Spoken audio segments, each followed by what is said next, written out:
Quick word. Number one, check out the stage. Number two, what I want to talk about basically is about, when God is for you, nobody can be against you. And when people are against you, who cares? Because it don't matter. When God encouraged his prophets in the Old Testament, his response to a lot of the fear that the prophets had was, I'm with you. You know what I mean? When what you're doing is backed by God, it's going to work.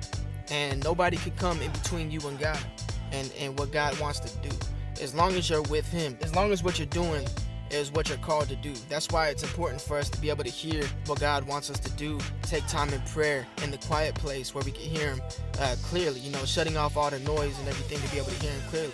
I got a couple stories that I want to tell. So number one, a couple years ago, right before I got married, I was working third shift. 12-hour shifts, everyone kept telling me stuff like, when you gonna get a new job, that's not gonna be good for your marriage, when you gonna apply for new things and stuff like that. And I put out a few applications here and there, but nothing too serious because that's what everyone was saying. Everyone was trying to tell me what to do. I had to kind of tune everyone out and get into prayer. And when I remember I was at work, and when I closed my eyes, I said, God, what do you want me to do? And I heard, wait.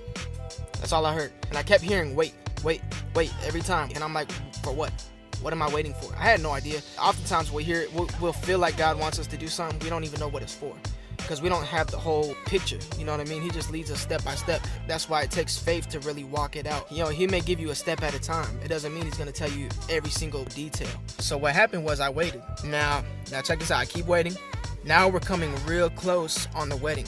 What happened was I got called into the office at my workplace and they were going to let me go. Thank God they were nice enough to say, we'll give you a little bit of time to apply for new jobs. So they gave me like a window. But if it was so long that I didn't find a job or get somewhere else, then basically I didn't have a job no more because they got rid of the third shift position. And God kept telling me to wait. And I'm like, okay, God, I think I misheard you. I don't feel like I heard you correctly. Right after I lost my job, my wife lost her job as well. So we were in a crazy place just days before we were getting married. Eventually, a job came up that, I wasn't sure if I was qualified for. I had some experience, some basic experience that would help me get it. But, I haven't been to college yet. So it's, you know what I mean? It's one of those things. So I applied, and the guy that was hiring, great guy, and he gave me a chance. So I was praying. I was like, God, okay. I've been waiting for months to find out what I'm waiting for. If I get this position, then I will know that I heard you right and what I was waiting for. And eventually I found out I got the job. Now the job is like setting me up for my future. Great position. I'm getting paid like more than twice what I made before, which is crazy. If I would have listened to what everyone else was saying, who knows where I'd be working right now. So basically, no matter what everyone else is saying, you need to be able to go to God yourself and find out, what are you called to do aside from what everyone else is saying. In Jeremiah, God tells Jeremiah not to be afraid of men's faces. That means the fear of man. The fear of man is when you're listening to other people's opinions. Before you do something, you're like, oh, I wonder what they would think of this. You need to be able to go to God and ask, what does he think of this? Because that's what's going to set you up.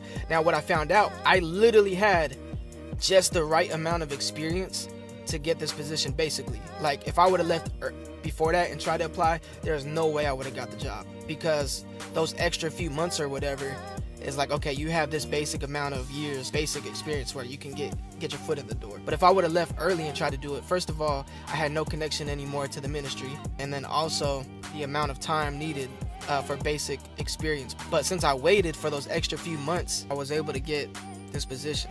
So let's go to God yourself. Now, listen to what other people are saying. If they're giving you wisdom, of course, I took heed to what they're saying. Like I said, I did put out some applications because I could have been wrong. But at the same time, something in me kept telling me to wait. And everyone else was saying something opposite. My other story, number two, just recently, me and my wife are going to some fertility doctors to have a child.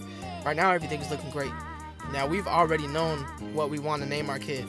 We've already decided a long time ago that we have a firstborn son.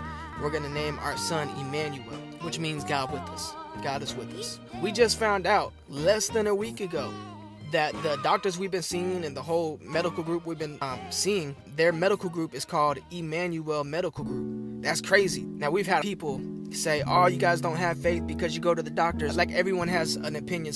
Of course, we have a lot of supporters too, so it balances itself out. Nothing against them. This is their opinion. Basically, aside from what everyone else is saying, God reminded us, I'm with you. So no matter who was against us or speaking against us, he's saying, I'm with you. When he's with you, no one can be against you, because things will start working out in your favor when God's the one pulling the strings, and when you're not the one being pulled by the enemy.